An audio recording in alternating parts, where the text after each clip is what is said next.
Starting a physical side hustle is, well, it's a lot like assembling IKEA furniture without the manual. Oh, definitely. A total nightmare. Right. I mean, you have all the parts and you have plenty of enthusiasm and you have a general idea of what the final product should look like in your head. Sure. But without that step-by-step paper guiding you, you're just going to end up with a wobbly table, a handful of leftover screws, and a massive headache. Yeah. You're just guessing at that point. Exactly. So welcome to today's deep dive. Today, we're looking at a highly practical story of how someone took $20 of raw wood and turned it into a $1,200 micro business. Which is an amazing return. It really is. And for you listening, we are going to decode the exact blueprint they used to do it. And I think what makes this journey so compelling is that we aren't talking about a master carpenter here. Right. No warehouse full of industrial tools. No, not at all. This is a forensic look at a very simple weekend hobby, like something they just used to unwind after a 9-to-5 job, And we're looking at the specific mechanics of how it transformed into a sustainable venture. That is the mission for today. We are going beyond just the inspiring top-line numbers.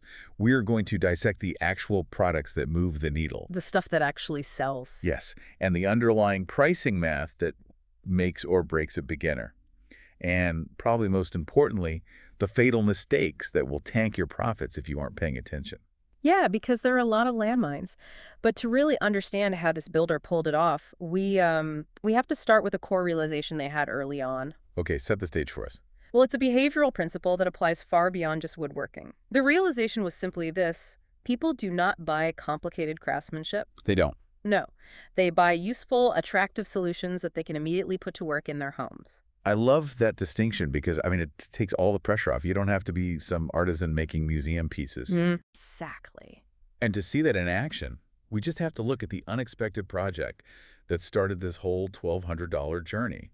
Because the catalyst wasn't some grand, beautifully ornate dining room table that took 6 months to carve. Not at all. It was, frankly, incredibly humble.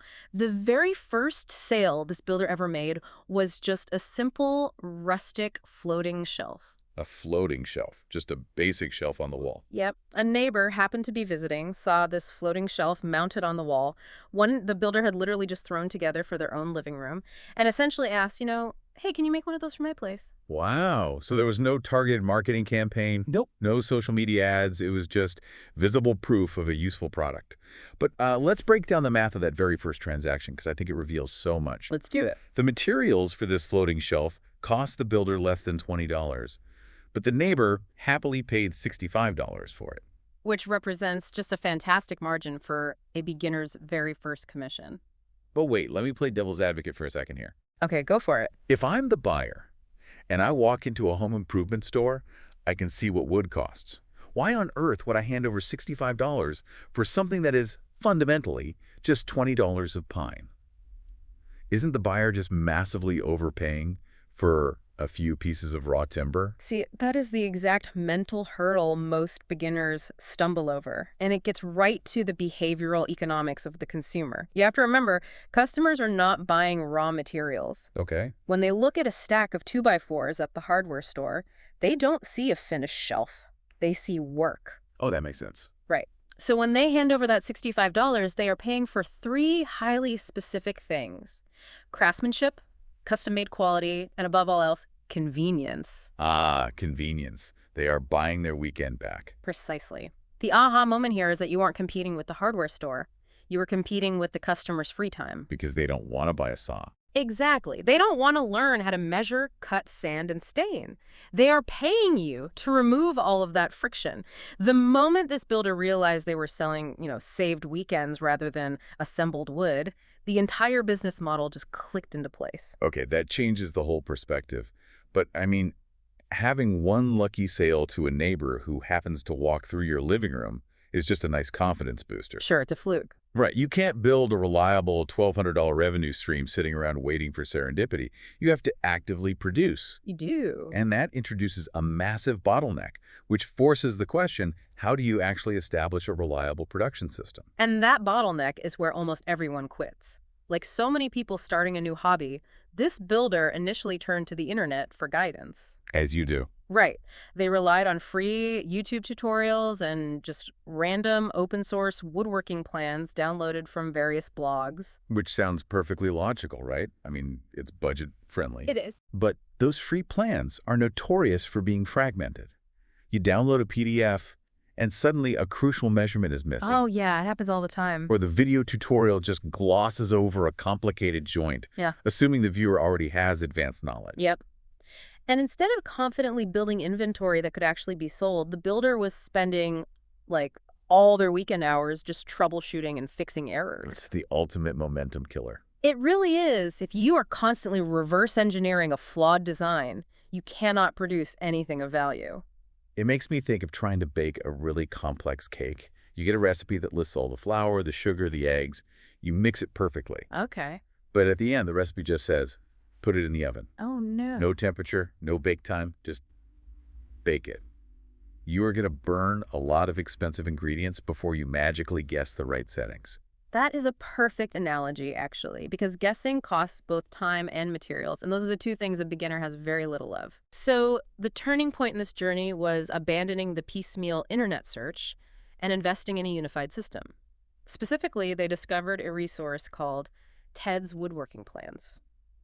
Now, when we looked at the details of this, the sheer scale of it jumped out immediately. Yeah. We aren't talking about a little booklet of 10 weekend projects here. No, the library contains 16,000 woodworking plans. 16,000. Yeah, it covers everything from basic cutting boards to outdoor sheds, toys, custom cabinetry, you name it. Okay, I have to push back here. 16,000 plans.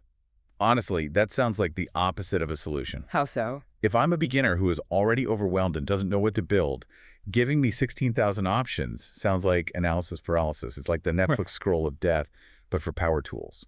How does that actually help? That is a very fair point. And if it were just a disorganized folder of thousands of PDFs, it would be completely useless. But the mechanism that makes this resource valuable isn't just the volume, it's the categorization and the depth of the instructions. The plans basically act as a filtering mechanism. Okay, how does that work? A builder can filter by their exact current skill level. It provides the full schematic, the exact cut list, the required tools, and step-by-step visuals that completely remove the guesswork. So it's the full cake recipe, exact baking temperatures included. Exactly. And beyond just removing errors, having that massive library solves the long-term survival problem for a side hustle, which is adaptability. Right, because consumer demands aren't static. Exactly. Consumer buying habits shift wildly with the seasons. Like, outdoor furniture is in high demand during the spring and summer. Makes sense. But when November rolls around, nobody is buying patio chairs. They want indoor storage and holiday decorations. So if you only know how to build one specific type of table, your revenue drops to zero when the season changes. Spot on. With thousands of reliable blueprints at your disposal, you can seamlessly pivot your inventory to match whatever the market is currently demanding. That's powerful. But, having a massive library of perfect blueprints doesn't mean anything if you decide to build something nobody actually wants to buy. Very true. You have to choose the right inventory. So let's look at what actually moves the needle. Looking at the builder's numbers, they identified a top 5 list of consistent bestsellers. Yeah, the heavy hitters. And as we go through these, I want you, the listener, to think about the psychology behind why these specific items work so well. Number 1 on the list, farmhouse benches. These are the undisputed biggest sellers. And if you think about the versatility of them, it makes perfect sense. A farmhouse bench is incredibly adaptable. Where are people putting them? Everywhere. Customers use them in entryways to take off shoes, they push them up against dining room tables, they put them on front porches. That rustic, slightly distressed style bridges the gap between modern and traditional home decor perfectly. It fits everywhere. Okay, number 2, planter boxes. Now this one fascinated me because the builder noted they were surprisingly profitable despite being incredibly simple. Why are planter boxes such a cash cow? It comes down to artificial urgency and purchasing behavior. Planter boxes are deeply tied to the spring planting season. Okay. When the weather gets warm, people suddenly have an urgent desire to fix up their gardens. And crucially, customers rarely buy just one planter box. Oh, I didn't think of that. Yeah, they want symmetry. They want 3 or 4 to line a patio or frame a doorway. Oh, that's brilliant. It's a built-in impulse multi-buy. You make one sale, but you move 3 units. Exactly. Okay, number 3 on the list, floating shelves. just like the very first project we talked about. They use a minimal amount of timber, they are highly decorative, and they solve an immediate storage problem for the customer. Low cost, high reward. Exactly. Number 4, coffee tables. Now, these are a different beast entirely. They require significantly more time and precision, but they carry a much higher ticket price. Yes, much higher. And finally, number 5, wooden storage benches. These are a massive hit with families and apartment renters because they combine stylish seating with hidden functionality to hide clutter. It's a very strategically balanced roster of products, really. It is. But looking at that list, an obvious question comes up. If coffee tables number 4 have the highest ticket price and the absolute best profit margins, why wouldn't a beginner just ignore the small stuff? It's tempting. Right. Why not just exclusively build coffee tables and get to that $1,200 goal with fewer sales? That is the most common trap ambitious beginners fall into, and it all comes down to the mechanics of cash flow. Walk me through it. Okay, yes, a custom coffee table has a fantastic margin, but it is incredibly time-intensive to build. Furthermore, it represents a major aesthetic and financial decision for the buyer. You don't just buy it on a whim. Exactly. People take weeks deciding on a coffee table, meaning your inventory might sit unsold for a month. While your capital is entirely tied up in the expensive oak you bought to build it. Precisely. On the other hand, floating shelves and planter boxes are high-volume, quick turnaround items. They are affordable enough to be impulse purchases. You can build like 5 shelves in the time it takes to build 1 table. So a successful microbusiness requires a balanced ecosystem. You use the high-margin, slow-moving items like coffee tables to anchor your big revenue leaps, but you absolutely rely on the quick turnaround items to keep cash steadily flowing in week after week to buy more supplies. You need the quick wins to fund the big swings. That makes perfect sense. It really does. But knowing what to build is only half the equation. If you don't know how to properly value your output, you are going to end up working incredibly hard for absolutely zero profit. And that leads us to the mechanics of pricing. Yes, pricing is universally the hardest psychological lesson for any creator to learn. The builder's journey provides a brilliantly simple formula for this, though. Selling price equals material cost plus labor plus overhead plus profit.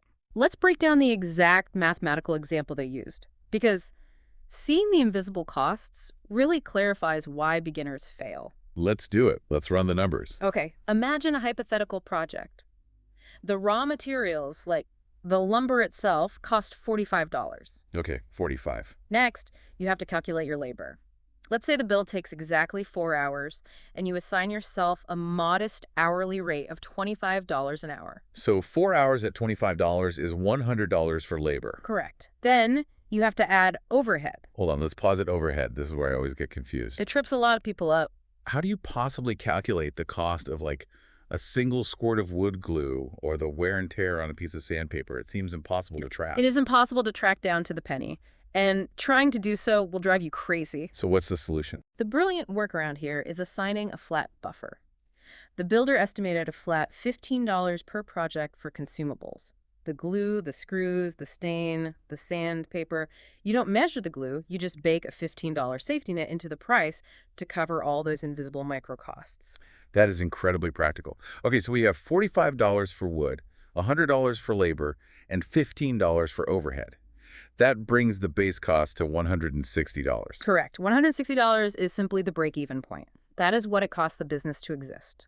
To ensure the business actually grows and generates profit on top of just paying you a wage, the builder set the final selling price for that item at around $220 to $250. Now, I have to challenge the labor aspect of this. Okay.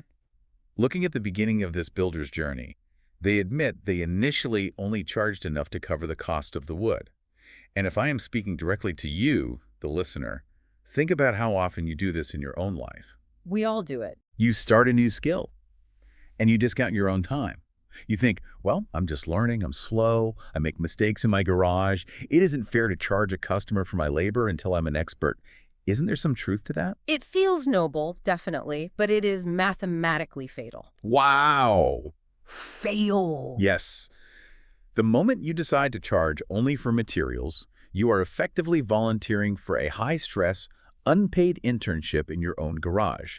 Your time has intrinsic value right from day one. Right. If you don't charge for labor, you cannot accumulate the capital needed to upgrade your tools or expand your inventory. You trap yourself. Now, obviously, a master craftsman with 10 years of experience might charge $75 an hour, while a beginner charges $25. You scale your rate as your speed and quality improve, but you cannot start at zero. It's a harsh truth, but a necessary one. And undervaluing your time ties directly into the 5 fatal beginner mistakes this builder identified. Underpricing is a massive one, but let's dive into the logic behind the others, because they are basically landmines waiting to happen. Absolutely. Mistake number 1 is building impressive, but ultimately useless products. Yes, the ego trap. Beginners often want to test their skills by building an incredibly intricate, highly complex birdhouse with ornate joinery. It looks amazing. It does. But nobody actually needs it. Right. But everyone needs a shoe rack. Everyone needs a place to put their keys. The practical always outsells the ornamental. Every single time. We already covered mistake number 2, which is underpricing. Mistake number 3 is ignoring finish quality. And this is a huge one. It is arguably the most important physical aspect of the product. Customers immediately notice rough, unsanded edges, uneven stain pooling in the corners, or visible drops of dried glue. It's exactly like buying a used car. You might have spent 3 months building an absolutely bulletproof high-performance engine. That represents your complicated woodworking joinery. Okay, I see where you're going. But if the car has chipped paint, torn seats, and a cracked windshield, which is your poor finishing, nobody is going to buy it. Consumers buy with their eyes first. If the outside looks sloppy, they subconsciously assume the structural integrity is sloppy too. That's spot on. The perception of value lives entirely in the final sanding and the top coat. If it feels smooth to the touch, it feels expensive. Makes total sense. Mistake number 4 is offering only one style. If you only offer a dark walnut stain, you are alienating half your potential buyers who might want a light oak to match their floors. You need options. Exactly. And mistake number 5 brings us full circle, using poor plans. Guessing measurements leads directly to the scrap bin, and every piece of wasted wood eats directly into your profit margin. To combat all of this, the builder utilized some incredibly smart, low-friction sales tactics, because they didn't go out and sign a commercial lease for an expensive furniture showroom. No, keeping overhead low is the whole point of a microbusiness. They kept their sales channels strictly local. Facebook Marketplace, weekend craft fairs, local flea markets. Why look? This is crucial because trying to ship heavy wooden furniture across the country as a beginner will absolutely destroy your profit margins and freight costs. So they stayed local, but they acted professional. They took their product photos outside in natural, flattering light again, buying with their eyes first. Yep, lighting is everything. They offered custom stain options to create a sense of personalized service. They committed to replying to messages within the hour, and they actively followed up with buyers to ask for reviews, which builds an enormous amount of local trust. It is really a masterclass in treating a weekend hobby with the operational respect of a real business. It really is. So let's pull all these threads together. Turning a relaxing hobby into a profitable $1,200 side hustle isn't about hoping you get lucky. No. It isn't about waiting for a wealthy neighbor to commission a piece. It is entirely about deploying a structured blueprint. The overarching takeaway is that you do not need industrial machinery or a massive warehouse. You just need to start small, utilize a comprehensive system like the thousands of blueprints in Teds WoodWorking to remove the guesswork, focus relentlessly on the tactile finish quality of your items, and pay close attention to what your local market is actually demanding. And crucially, having the confidence to price those practical items using a formula that respects the inherent value of your own time and labor. It's an incredibly accessible model when you strip away the romanticism and just look at the mechanics. It really proves that structure creates freedom in a business. Absolutely. And as we wrap up, I want to leave you, the listener, with a final lingering thought. We have spent this entire deep dive talking about woodworking, but I want you to look at your own life. Think about your own hobbies, the things you eagerly dive into on a Saturday afternoon. Whatever they might be. Right. What if the biggest barrier keeping you from turning your own passion into a sustainable, profitable venture isn't a lack of raw talent, and it isn't a lack of skill? What if it is simply the lack of a structured step-by-step system to guide your output? That is the real question to take away from this. Thank you so much for joining us on this deep dive. Keep learning, keep building, and we will catch you next time.